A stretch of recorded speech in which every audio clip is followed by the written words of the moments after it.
ચાલો, કેમ છો બધા? મજામાં? Good morning. હવે આપને લાસ્ટ લેક્ચરની અંદર સરેરાશ ઝડપ, સરેરાશ વેગ વિશે અભ્યાસ કર્યો હતો. એટલે પહેલાં પથ લંબાઈ, સ્થાનાંતર, વેગ, પ્રવેગ, આ એક પરિમાણી ગતિ, સુરેખ પથ પર ગતિની ચર્ચા આપને કરી. તો એક પરિમાણી ગતિ, સુરેખ પથ પર ગતિ માટે હવે આપણે આજે નવો ટોપિક સ્ટાર્ટ કરવાનો, જે પ્રવેગ વિશે આપણે અભ્યાસ કરવાનો, કે પ્રવેગ કોને કહેવામાં આવે એક પરિમાણી ગતિ માટે અથવા સુરેખ પથ પરની ગતિ માટે, સુરેખ પથ પરની ગતિ માટે પ્રવેગ વ્યાખ્યાયિત કરવાનો. તો આમ તો જો પ્રવેગ માટેનો સિમ્બોલ એ સિમ્બોલ, એક્સિલેટર માટે સ્મોલ એ સિમ્બોલ આપવામાં આવે પ્રવેગ માટે. તો આ જે પ્રવેગ છે, પ્રવેગ એટલે વેગના ફેરફારનો દર. પ્રવેગ એટલે શું થશે? તો કે વેગના ફેરફારનો દર, જેને તમે પ્રવેગ કહી શકો, વેગના ફેરફારનો દર. એટલે આને તમે આ રીતે સૂત્ર સ્વરૂપે જો દર્શાવો હોય તો સૂત્ર સ્વરૂપે દર્શાવવા માટે પ્રવેગ એટલે વેગના ફેરફારનો દર. તો આને સૂત્ર તમે આમ લખી શકો, ઉપર વેગનો ફેરફાર છેદમાં સમયગાળો. તો આ પ્રવેગનું સૂત્ર થાય. ઉપર વેગનો ફેરફાર, ફેરફારને ડેલ્ટા વી કયો, છેદમાં ડેલ્ટા ટી વડે દર્શાવી શકે. પણ વાસ્તવિક સ્થિતિમાં જો વેગનો ફેરફાર અનિયમિત હોય, અનિયમિત એટલે કે એની અંદર ધારો કે તમે કોઈ ઘરેથી ઉપડ્યા, તમારો વેગ અત્યારે 0 અથવા વેગનું મૂલ્ય 0 છે, 2 સેકન્ડમાં તો કે વેગ છે એ 5 મીટર પર સેકન્ડ પ્રાપ્ત કર્યો, પછીની 2 સેકન્ડમાં તો કે 20 મીટર પર સેકન્ડ પ્રાપ્ત કર્યો. તો આનો મતલબ, અથવા તો 7 મીટર પર સેકન્ડ પ્રાપ્ત કર્યો. તો અહીંયા વેગનો ફેરફાર અલગ 5 જેટલો છે અને સમય 2 સેકન્ડ લાગે. અહીંયા વેગનો ફેરફાર 2 મીટર પર સેકન્ડ છે, સમય 2 સેકન્ડ લાગે. તો વેગનો ફેરફાર, ધારો કે તમે લીવર આપો તો લીવર વધઘટ કરી રાખો તો તમારી ઝડપના મૂલ્યમાં ફેરફાર થાય. બાઇક લઈને જતા હોય તો ઝડપ વધઘટ થાય. તો આના માટે જો વેગનો ફેરફાર અનિયમિત હોય તો આના માટે સરેરાશ પ્રવેગ વ્યાખ્યાયિત કરવામાં આવે. સરેરાશ પ્રવેગ એ એટલે આ જ થશે, વેગનો ફેરફાર છેદમાં સમયગાળો. એટલે આને તમે સરેરાશ પ્રવેગ પણ કહી શકાય. સરેરાશ પ્રવેગ એ વડે પણ દર્શાવી શકે.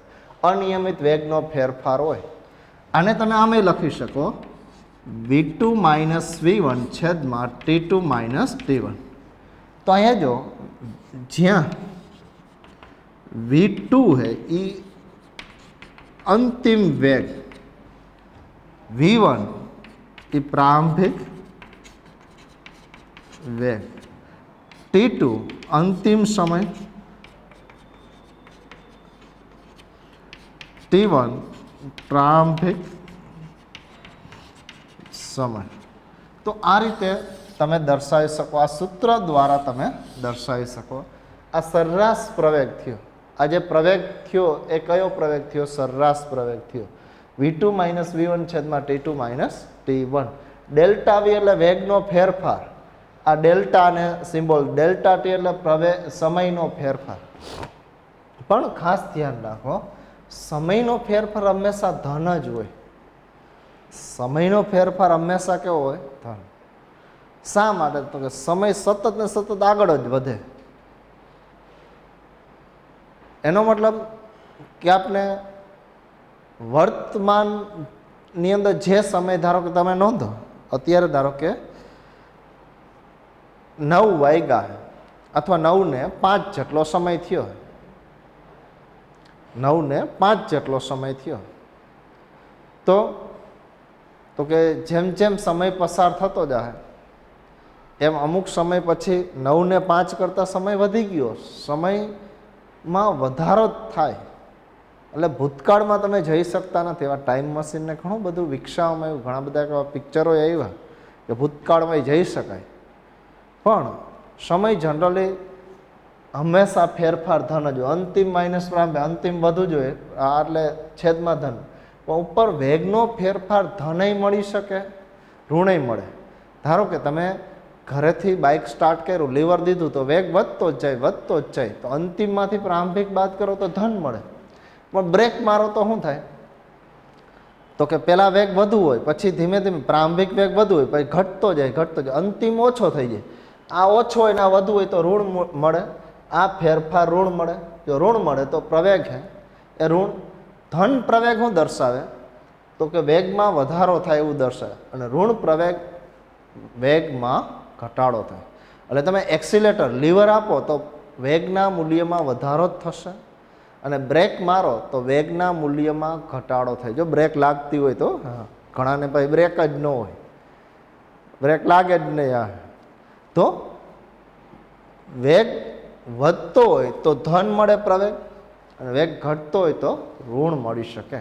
એટલે પ્રવેગ એ પ્લસ ઓર માઇનસ હોઈ શકે.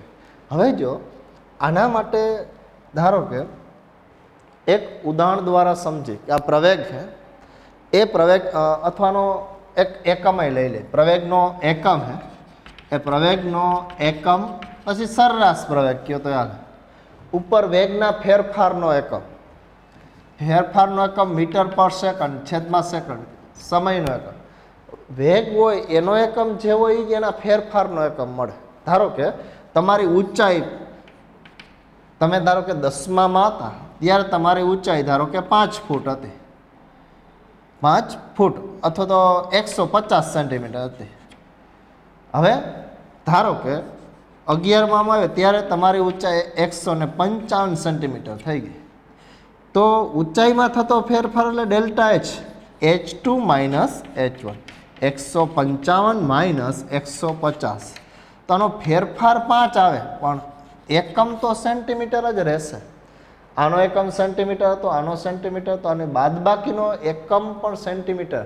કે તમારી ઊંચાઈ કેટલી વધી? તો કે 5 સેન્ટીમીટર વધી. એટલે આનો જે એકમ હોય, આનો જે એકમ હોય એ જ આનો એકમ. અને આમાંય જો ઊંચાઈમાંથી ઊંચાઈ જ બાદ થાય, લંબાઈમાંથી લંબાઈ જ બાદ થાય. એટલે એવી જ ભૌતિક રાશિની તમે બાદબાકી કરી શકો, અથવા એવી જ ભૌતિક રાશિનો સરવાળો કરી શકો જેના એકમ કેવા હોય? સમાન. તો જ બાદબાકી થાય. હવે ધારો કે તમને દળ હે એ ધારો કે 60 કિલોગ્રામ હે, તો તમારા દળ અને ઊંચાઈનો સરવાળો કેટલો થાય એમ કહે તો કે દળ હું આ ધારો કે 60 કિલોગ્રામ અને ઊંચાઈ ધારો કે 150 સેન્ટીમીટર. તો કાનો સરવાળો શક્ય નથી. આની બાદબાકી પણ શક્ય નથી. આની બાદબાકી કરો તો પણ એ પણ શક્ય નથી.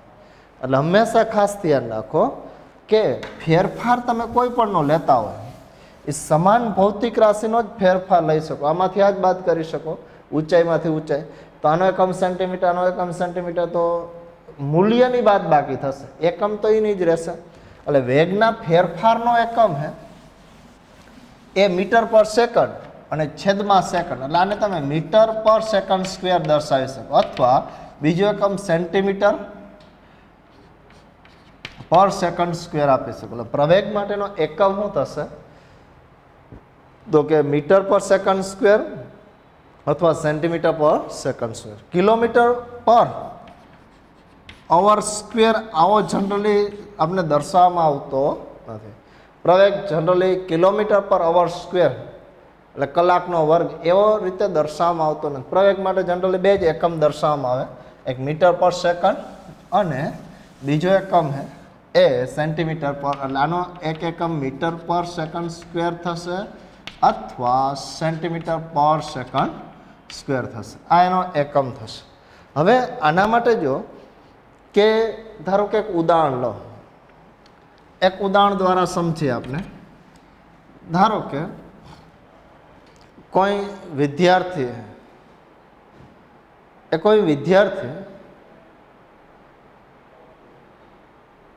ગતિની શરૂઆત કરે, ધારો કે ભાવિક નામનો વિદ્યાર્થી ગતિની શરૂઆત કરે છે બાઇક લઈને અથવા સાયકલ લઈને, તો ગતિની શરૂઆત કરે તો પ્રારંભિક વેગ 0, પ્રારંભિક સમય ધારો કે 0 લઈ લે.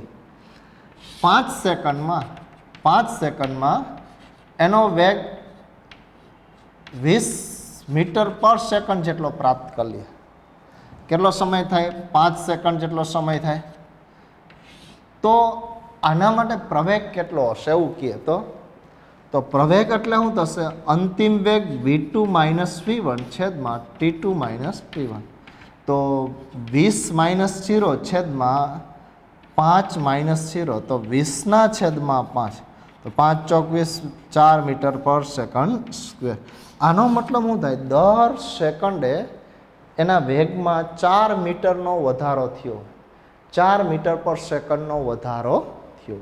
તો આ રીતે તમને પ્રવેગ મળે. પ્રવેગ જે મળે પણ ખરેખર હકીકતમાં એવું થયું હોય, ધારો કે તમે બાઇક લઈને જતા હોય, બાઇક ઘરેથી સ્ટાર્ટ કરો, વેગ 0 છે, 5 સેકન્ડમાં 20 મીટર પર સેકન્ડનું વેગ પ્રાપ્ત કર્યો. તમે સ્પીડોમીટરની અંદર આમ તો ઝડપ બતાવતો, એટલે વેગનું મૂલ્ય જ તમને બતાવે સ્પીડોમીટર. પણ ઘણી વખત એવું થયું થોડોક વેગ ધીમોય પડી ગયો કે ધારો કે અહીંથી વધતા ધારો કે પહેલાં 0 થયો, પછી 5 મીટર પર સેકન્ડ, આ એકમ નથી લખતો, પછી 7 થયો, ફરી 6 મીટર પર સેકન્ડ થઈ ગયો, ફરી પાછો 10 મીટર પર સેકન્ડ થઈ ગયો, પછી 20 મીટર પર સેકન્ડ થઈ ગયો. તો ઘણી વખત જો વેગના એવું જેનો સતત વધારો થયો, ઘટતો હોય વધતો હોય, પણ આ તો સરેરાશ મળે. અંતિમ અને પ્રારંભિક વચ્ચેના મૂલ્ય કંઈ જોવાની જ જરૂર નથી, વચ્ચે વધ્યોય હોય ને ઘટ્યોય હોય. તો અંતિમ અને પ્રારંભિક વેગની તફાત લ્યો એ સરેરાશ મળી શકે, કારણ કે વચ્ચેના મૂલ્યમાં કેવો ફેરફાર થયો હોય તમને કાંઈ ખ્યાલ આવી શકે નહીં. વચ્ચે વધારો થયો હોય, ઘટાડો હોય, તો આ સરેરાશ પ્રવેગ તમને ખ્યાલ આવે.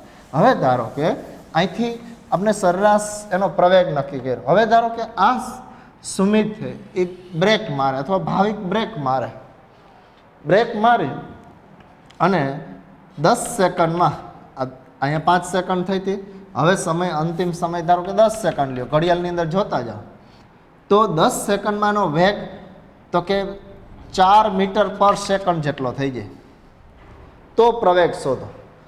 તો અંતિમ વેગ 4 - પ્રારંભિક કેટલો હતો? 20, અને સમયગાળો 10માંથી તમે 5 બાદ કરો તો માઇનસ અહીંયા આવશે 16, આમાંથી 4 બાદ કરો તો, અને અહીં 5, તો 2 વડે ગુણી દો તો 32/10 એટલે 3.2 મીટર પર સેકન્ડ સ્ક્વેર જેટલો મળશે. આનો મતલબ શું થયો? ધારો કે 16/માં તમે 5 કરશો, 16/5, તો 3.2 અને ઋણ મળશે. તો આનો મતલબ એ થયો કે વેગમાં ઘટાડો થાય. માઇનસ મળ્યો એનો મતલબ વેગમાં ઘટાડો થાય. અહીંથી બ્રેક લગાવી, બ્રેક આમે જો બ્રેક જનરલી વેગમાં ઘટાડો કરવા માટે જ વાહનોમાં રાખેલી હોય. એન્જિન શું કામ કરે વાહનની અંદર? તો ક્યારે એક્સિલેટર કરે, વાહનને પ્રવેગિત ગતિ કરાવે, વેગના મૂલ્યમાં વધારો કરાવે, એને બળ આપે, ટોર્ક આપે, જેને કારણે વાહન ગતિ કરે, કાર્ય કરે. પણ એના અંદર બ્રેકની પણ જરૂર પડે. શા માટે? તો કે ક્યારે ઊભું રાખવું હોય, વચ્ચેથી કોઈ ઉતરે તો તમારે સ્પીડ ઘટાડવી પડે, તો એના માટે બ્રેકિંગ ફોર્સ લાગે. અને બ્રેકિંગ ફોર્સ હંમેશા વેગનો ઘટાડો જ કરે.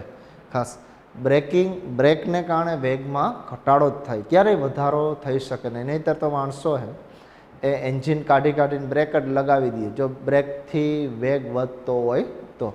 બ્રેક વેગ ઘટાડવાનું કામ કરે. કેટલો ઘટે? તો કે દર સેકન્ડે -3.2 મીટર પર સેકન્ડ જેટલો વેગ ઘટે. માઇનસ નિશાની એવું દર્શાવે વેગમાં ઘટાડો થાય, જો પ્લસ હોત તો વેગમાં વધારો થાય. તો આ એક એનું ઉદાહરણ હતું. હવે જો આની અંદર નિયમિત પ્રવેગ પણ હોઈ શકે અને અનિયમિત પ્રવેગ પણ હોઈ શકે. તો નિયમિત પ્રવેગ કોને કહેવામાં આવે?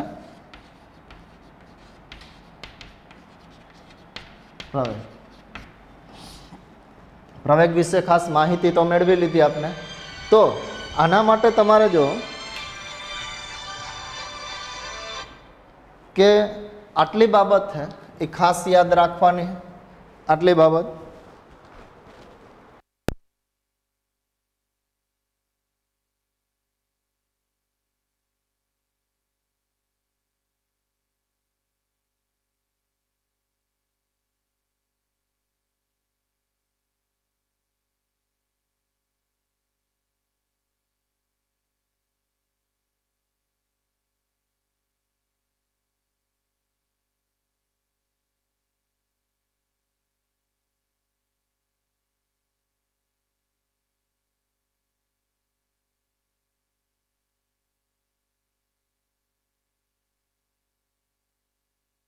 ખાસ નિયમિત પ્રવેગ, એ નિયમિત પ્રવેગ કોને કહેવો? તો કે નિયમિત પ્રવેગની અંદર તો કે અહીંયા તમે સમાન સમયગાળામાં વેગનો વધારો જો સમાન હોય, સમાન સમયગાળામાં વેગનો વધારો સમાન હોય તો એને નિયમિત પ્રવેગ કહેવાય. ધારો કે એનું એક ઉદાહરણ લો. તમે ધારો કે ઘરેથી નીકળો ત્યારે સમય x 0 સેકન્ડ. હવે ધારો કે અહીંયા વેગ પણ 0 છે. હવે ધારો કે 5 સેકન્ડ લ્યો, એ 5 સેકન્ડ જેટલો સમયગાળો થાય તો વેગ ધારો કે 10 મીટર પર સેકન્ડ, આ તો 5 જ લઉં એટલે વધુ ખ્યાલ આવે કે આમાં વેગનો ફેરફાર કેટલો થયો. વેગનો ફેરફાર તો કે 5 માઇનસ 0 અને સમયગાળો 5 સેકન્ડ જ થયો. આ એસ છે, સેકન્ડ છે. હવે જો વળી પાછો તમે 5 સેકન્ડ એટલે અહીંયા 10 સેકન્ડ જેટલો સમય થાય તો સમયગાળો અહીંયા જો કેટલો થયો તો કે 5 સેકન્ડ અને અહીંયા વેગ કેટલો થયો 10 મીટર પર સેકન્ડ. તો અહીંયા જો વેગનો ફેરફાર કેટલો થયો, વેગનો ફેરફાર 5 થયો, સમયનો ફેરફાર 5, ફરી પાછો અહીંયા 15 સેકન્ડ થાય તો 15 સેકન્ડ માટે વેગ 15 થયો મીટર પર સેકન્ડ. તો આનો મતલબ જો દરેક 5 સેકન્ડે વેગમાં 5 મીટરનો વધારો થાય, અહીંયા 5 થયો, વળી 10 થયો એટલે 5 વધારો, વળી 5 વધ્યો, તો આ નિયમિત પ્રવેગ કહેવાય કે દરેક વખતે. એટલે ધારો કે અહીં તમે સમય લ્યો અને વેગ લ્યો તો પહેલાં 0 0, આ 5 સેકન્ડ તો આ વેગ 5, આ 10 સેકન્ડ તો વેગ 10, આ 15 સેકન્ડ તો વેગ 15. તો આની અંદર જો દરેક આ સમયગાળો 5 સેકન્ડનો તો આ સમયગાળામાં 5નો વધારો થયો, આમાંય 5નો વધારો, આ 5 સેકન્ડનો સમયગાળો લ્યો તો દરેક વખતે 5નો વધારો થયો. તો આ નિયમિત તમે પ્રવેગ કહી શકાય. આને બદલે કદાચ આવું પણ લઈ શકાય, અહીંયા 0, અહીંયા 10, અહીંયા 20, અહીંયા 30. તો આ 5 સેકન્ડનો સમયગાળો થયો તો અહીં વધારો 10નો થયો, અહીંયા 5 સેકન્ડનો સમયગાળો વધારો 10નો, અહીં વધારો 10નો. તો દરેક વખતે જો દરેક 5 સેકન્ડે વધારો 10નો થાય તો નિયમિત પ્રવેગ કહી શકાય, નિયમિત પ્રવેગ. આનું સૌથી સારું ઉદાહરણ છે મુક્ત પતન કરતી કોઈ વસ્તુ. ધારો કે તમે મુક્ત પતન કરતી કોઈ વસ્તુ લ્યો, મુક્ત પતન થવું એટલે કે ધારો કે તમે તમારી પાસે કોઈ વસ્તુ, મારા હાથમાં ચોક છે અને મૂકી દઉં તો મુક્ત પતન કરતી વસ્તુ કહી શકાય કે એનો પ્રારંભિક વેગ 0 હોય, પછી નીચે તરફ ગતિ કરે તો એ ગતિ શેને આભારી છે? તો કે ગુરુત્વ પ્રવેગને આભારી છે. કારણ કે નીચે તરફ કયું એક બળ લાગે છે? ગુરુત્વાકર્ષી બળ. અને એના વિશે તો તમે 8મા ધોરણની અંદર ભણ્યા હશો, ગુરુત્વાકર્ષણ આખું ચેપ્ટર આવતું કે નીચે તરફ લાગતું જે ગુરુત્વાકર્ષણ બળ છે. કે ન્યૂટન નામના વૈજ્ઞાનિકે સફરજનના ઝાડ નીચે બેસી અને એને વિચારાયું કે સફરજન નીચે જ તરફ શા માટે પડે. પછી એના તો ઘણા બધા જોક્સાઈ થયેલા છે કે ન્યૂટને આ બધા શોધ કરીને અમારે ભણવું પડે ઘણી બધી, પણ એના તમે સારા પરિણામ પણ ભોગવો. ટેકનોલોજીની અંદર બાઇક છે, કાર છે, ટ્રક છે, એ બધી જ વસ્તુ જેટલા યંત્રો છે એ બધા જ યંત્ર જે ગતિ કરે છે એ આ ન્યૂટનના 3 નિયમોને આભારી છે. એટલે ઘણા બધાને કદાચ બહુ ઈચ્છા ન પણ થતી ભણવાની અંદર, ઘણા બધા વાત કરતા હોય ઘણી બધી જુદી જુદી, અત્યારે આપણે એટલી બધી ચર્ચા નથી કરવી, પણ કે આ ન્યૂટને આ બધા શોધ કરીને અમારે ભણવું પડે, પણ એના સારા પરિણામ પણ તમે ભોગવો છો ટેકનોલોજીની અંદર. નહીંતર આજે પણ ઘોડા ગાડી અને બળદ ગાડીમાં જવું પડતું હોત જો આવા યંત્રશાસ્ત્રની શોધ ન થઈ હોત તો. એટલે વિચારી શકો ને, ઘોડા ગાડી ને બળદ ગાડી એમાં અથવા હાલીને જવું પડે એક જગ્યાએથી બીજી જગ્યાએ, પણ એ બધા આ નિયમોના શોધને આભારી. એટલે તમે પણ કદાચ હજી આમાં નવા નવા ફેરફાર કરીને આગળ ભવિષ્યની અંદર એન્જિનિયરિંગની અંદર જાઓ, ટેકનોલોજીની અંદર, તો તમે પણ ઘણા બધા યંત્ર બનાવશો. નિયમ તો એ જ છે, પણ એનો ઉપયોગ કરી વ્યવસ્થિત એની એફિશિયન્સી વધારી ઘણું બધું તમે કરશો. એટલે ખાસ નિયમિત પ્રવેગ તો કે ધારો કે મુક્ત પતન કરો તો ગુરુત્વ પ્રવેગ એપ્રોક્સિમેટલી 10 છે મીટર પર સેકન્ડ. આમ તો 9.8 છે જનરલી, સ્વીકૃત મૂલ્ય કેટલું છે 9. જીનું સ્વીકૃત મૂલ્ય 9.8 છે. એક્ઝેક્ટ નથી હો, દરેક જગ્યાએ જુદું જુદું હોય, પણ એપ્રોક્સિમેટલી 10 લઈ લ્યો. ગુરુત્વ પ્રવેગ માટે જી સિમ્બોલ વાપરવામાં આવે અથવા એ સિમ્બોલ આપો તો હાલે. ધારો કે પ્રવેગ 10 છે, આનો મતલબ શું થાય, અહીં વેગ 0, તો પર સેકન્ડ એનો વેગ 10 મીટર પર સેકન્ડ પર સેકન્ડ, અહીં 10નો વધારો થાય. પછી બીજી વખત બીજી સેકન્ડે વળી 10નો વધારો થાય, ત્રીજી સેકન્ડે 10નો વધારો, તો અહીંયા 0 સેકન્ડ, આ સમયગાળો 1 સેકન્ડ, આ સમયગાળો તો કે 1 સેકન્ડ, આ સમયગાળો 1 સેકન્ડ. દરેક સેકન્ડે તો કે દરેક સેકન્ડે તો કે 1-1નો વધારો થાય. તો આમ દરેક સેકન્ડે એનો વધારો થતો જશે. તો આ રીતે તમે એનો વધારો કરી શકો. 0 થી 10, 10 થી 20, 20 થી 30 સુધીનો વધારો થતો જાય. આમ દરેક સેકન્ડે વધતી જ જશે, એના વેગના મૂલ્યમાં વધારો થતો જાય. તો આ રીતે તમે કેલ્ક્યુલેશન કરી શકો. આ નિયમિત પ્રવેગનું ઉદાહરણ છે. નિયમિત પ્રવેગ એટલે શું થાય, સમાન સમયગાળામાં વેગનો વધારો સમાન હોય. કે ધારો કે પહેલી 5 સેકન્ડમાં 10નો વધારો થયો, તો બીજી 5 સેકન્ડમાં 10નો જ વધારો થાય, ત્રીજી 5 સેકન્ડમાં 10નો જ વધારો થાય, તો એ નિયમિત પ્રવેગ. તો હવે ખાસ કરીને તમે જો નિયમિત પ્રવેગ વિશે શીખી ગયા તો તમને એમ કે અનિયમિત પ્રવેગ એટલે શું થશે, અનિયમિત પ્રવેગ એટલે શું થશે, તો હવે તમને ખ્યાલ આવે કે આમાં સમાન સમયગાળામાં વધારો સમાન હોય નહીં. એટલે ધારો કે તમે કોઈ પદાર્થ મુક્ત પતન કરે તો એનો વેગ v1 0 છે. હવે પહેલી 1 સેકન્ડ જેટલો સમયગાળો લ્યો, સમયગાળો 1 સેકન્ડ, તો વધારો 10નો, બીજી સેકન્ડનો સમયગાળો લ્યો, બીજી 1 સેકન્ડનો સમયગાળો લ્યો, તો એમાં વધારો 30નો, પછી તો કે 80નો. તો આની અંદર જો બીજી સેકન્ડ લ્યો, પહેલી સેકન્ડમાં કેટલો વધ્યો 10, બીજી સેકન્ડે કેટલો વધ્યો 30, ત્રીજી સેકન્ડે કેટલો વધ્યો 50. તો આમ જો વધારો અનિયમિત હોય, પછી વધતોય જાય ને ઘટતોય જાય, તો આની અંદર પહેલી સેકન્ડમાં 10 મીટર પર સેકન્ડ જેટલો વેગ વધ્યો, બીજી સેકન્ડમાં કેટલો વધ્યો 20 મીટર પર સેકન્ડ, ત્રીજી સેકન્ડમાં કેટલો વધ્યો 50 મીટર પર સેકન્ડ. તો આ જે પ્રવેગ છે એ અનિયમિત પ્રવેગ. એટલે જનરલી આપણે જે વ્યવહારિક જીવનની અંદર જેટલી બધી ગતિ થતી હોય આ પ્રકારની હોય. તમે ઘરેથી નીકળો તો વેગ 0 સ્ટાર્ટ કરો, ત્યાંથી ધારો કે સ્કૂલે પહોંચો, તો આ વેગનું મૂલ્ય અનિયમિત રીતે બદલાતું જાય. પહેલાં ધારો કે એકદમ ખુલ્લો રસ્તો હોય, તો ખુલ્લો રસ્તો હોય તો વધુ ઝડપથી ગતિ કરી હશે. પછી ધારો કે ટ્રાફિકવાળો રસ્તો આવી જાય તો બ્રેક લગાવી હોય, વળી પાછો ખુલ્લો રસ્તો હોય તો વધુ ઝડપથી ગતિ કરો, વળી સ્કૂલ આવે જ્યાં ડેસ્ટિનેશન તમે પહોંચી જાઓ ત્યાં તો કે વેગ 0 થઈ જાય. તો આમ તમે જો કે એવું કહી શકાય કે વેગ એ વેગનો ફેરફાર દરેક વખતે જુદો જુદો હોય, તો અનિયમિત પ્રવેગ થશે. અનિયમિત પ્રવેગ તમે આપી શકાય, આ નિયમિત અને અનિયમિત પ્રવેગ મળી શકે. તો આ રીતે તમે આ કેલ્ક્યુલેશન કરી શકાય. અનિયમિત પ્રવેગ તમે કહી શકો. તો આપણે જનરલી જો 11th અંદર નિયમિત પ્રવેગ, નિયમિત ગતિ વિશે જ અભ્યાસ કરવાનો હોય. અનિયમિત ગતિની અંદર થોડુંક હાઈ લેવલ, કારણ કે એમાં સતત વેગનું મૂલ્ય બદલતું જાય. પણ આ બે પ્રકારના પ્રવેગ તમારે ખાસ યાદ રાખવાના છે. હવે જો નિયમિત પ્રવેગ જોઈ ગયા, અનિયમિત પ્રવેગ જોઈ ગયા, હવે આના માટે થોડાક એક્ઝામ્પલ આપું, એ તમારે સોલ્વ કરવાના છે.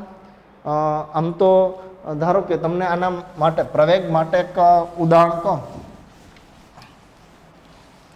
તો ધારો કે કોઈક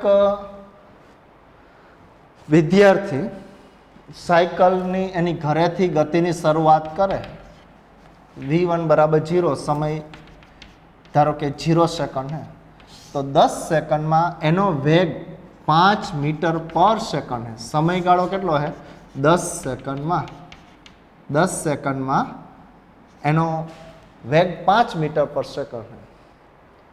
તો એનો પ્રવેગ શોધો. આ એક ઉદાહરણ જ આપું તો પ્રવેગ કેટલો થશે તો કે અંતિમ માઇનસ પ્રારંભિક, અંતિમ 5 માઇનસ પ્રારંભિક 5 છેદમાં સમયગાળો 10, તો 5/10. તો આના માટે શું આવશે તો કે આના માટે 1/2 અથવા 0.5 મીટર પર સેકન્ડ સ્ક્વેર, 0.5 મીટર પર સેકન્ડ સ્ક્વેર આટલો પ્રવેગ આવશે.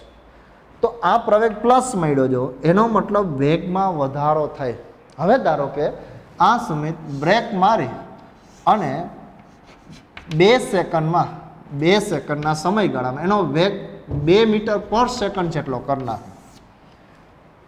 2 સેકન્ડના સમયગાળામાં ધારો કે રસ્તામાં કોઈક વચ્ચે ઉતરું અને એનો વેગ ઘટાડીને 2 મીટર પર સેકન્ડ જેટલો કરે તો એનો પ્રવેગ શોધો. તો પ્રવેગ તો અંતિમ 2 માઇનસ પ્રારંભિક 5 છેદમાં સમયગાળો 2 સેકન્ડ, તો -3/2.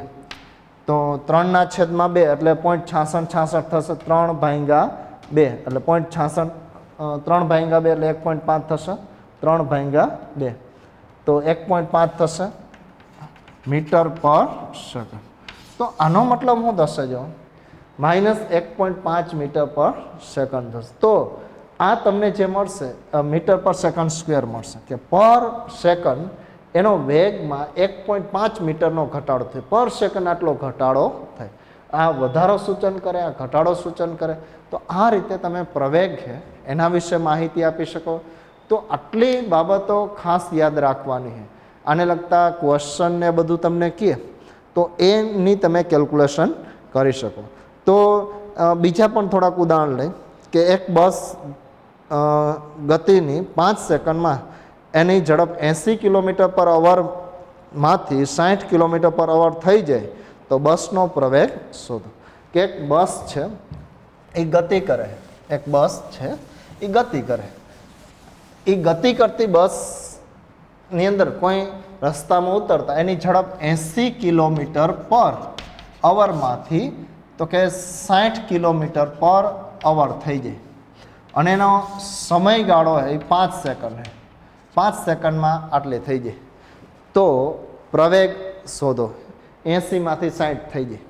આ બસ ધારો કે ગતિ કરે ને એ બસનો જે પ્રવેગ છે એ ઘટીને તો કે અહીંયા પ્રવેગ એટલે વેગનો ફેરફાર v2 - v1 છેદમાં સમયગાળો, તો 60 - 80. પણ જો આ કિલોમીટર પર કલાક, આ કિલોમીટર પર કલાક, તો સમયગાળો પણ કલાકમાં હોવો જોઈએ. અંતર કિલોમીટરમાં, સમય કલાકમાં, તો આ કલાકમાં હોવું જોઈએ તો જ અહીં તમે મૂકી શકાય. તો 5 સેકન્ડને કલાકમાં ચેન્જ કરવી પડે, અથવા તો તમારે જો આને મીટર પર સેકન્ડમાં ચેન્જ કરવા પડે. એવું ન કરો તો મીટર પર સેકન્ડમાં. હવે જો 1 કલાક એટલે કેટલી થાય તો કે 3600 સેકન્ડ થાય. ગણી ના લેજો, 1 કલાકની 60 મિનિટ, દરેક મિનિટમાં 60 સેકન્ડ, 3600 સેકન્ડ થાય. તો 1 સેકન્ડ એટલે 1/3600. તો 5 સેકન્ડ એટલે કેટલી થાય 5/3600 આ કલાક થશે. અને આ ઉપર વહી જાય, અહીંયા 60 માઇનસ એટલે -20 ગુણ્યા 3600/5 અને જવાબ આવશે આટલા કિલોમીટર પર અવર સ્ક્વેર, કલાકનો વર્ગ આવશે. એટલે અહીંયા 5 ચોક 20 4 આવશે અને 4 ગુણ્યા 36 72 ગુણ્યા 2 એટલે અહીંયા તમે 4 ગુણ્યા 36, 4 ગુણ્યા 3600 તો 14400 આટલા કિલોમીટર પર અવર સ્ક્વેર જેટલો આવશે.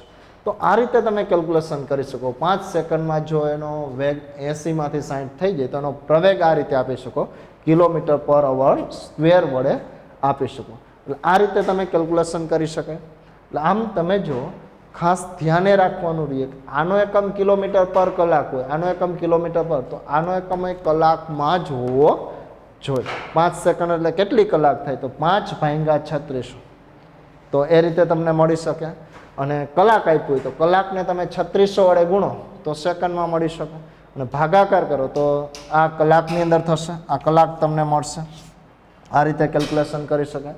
એટલે આપણે અહીંયા સુધી રાખશે હવે નેક્સ્ટ પીરિયડની અંદર અહીંથી આપણે આગળ વધશે, એટલે આના ઉદાહરણને એ નથી આપતો, હજી થોડીક એક્સરસાઇઝને બધી કરાવીશ, પછી નેક્સ્ટ પીરિયડની અંદર આના ઉદાહરણને તમને થોડુંક હોમવર્ક મતલબ પ્રવૃત્તિ આપીશ. તો આપણે અહીંયા સુધી રાખશે. અહીંયા સુધીના ટોટલ ટોપિક છે એ તૈયાર કરી નાખજો.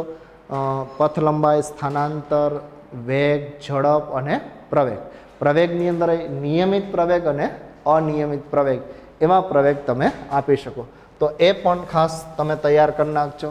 તો આ રીતે પ્રવેગ મળે, પ્રવેગ ધન મળે તો વેગમાં વધારો થાય, પ્રવેગ ઋણ મળે તો વેગમાં ઘટાડો થાય. તો અહીં સુધી રાખશે. અસ્તુ.